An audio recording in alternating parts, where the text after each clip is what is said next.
beyond all boundaries.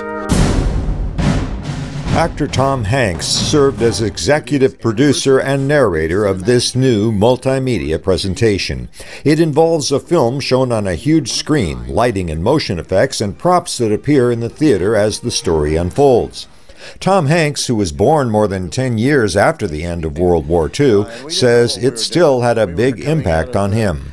As I was growing up in those formative years, every single adult that cared for me had been through the war, had experienced the war somehow, even if they were just alive during it.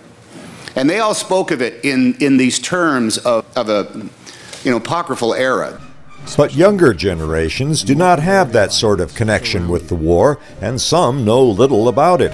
The president of the National World War II Museum, Nick Mueller, says that's the reason for the multimedia presentation. Young people today have grown up with technology. They learn that way, and so to be immersed and bombarded by visual images and sound and light and have things moving around that enhance this whole story is what the way they learn.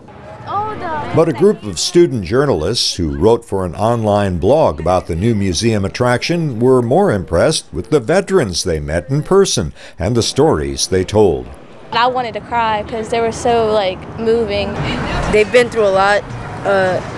Some were sick, some were wounded, some were killed. Some of them had relatives that were killed. One of the veteran volunteers who talks to visitors at the museum is 90-year-old former U.S. Marine Bert Stoliar, who witnessed the Japanese attack on Pearl Harbor.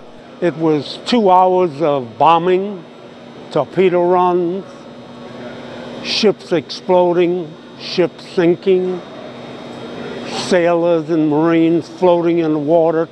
He went on to fight in various battles across the Pacific and saw much more death and destruction before he could come home again. There are only a couple of million World War II veterans left in the United States, and they are fast disappearing, dying at the rate of over 900 a day. But their voices are used in many of the museum's video presentations, and Nick Mueller says an effort is underway to record even more. We have over 3,000 oral histories, and we've got a group of researchers, we call them the History Boys, that are going around the country and they're collecting oral histories for the future exhibits that we're building in the Campaigns Pavilion. Mueller says the idea is not to glorify war or to boast of the Allied victory, but to educate people about this event in world history that led to the deaths of more than 65 million people.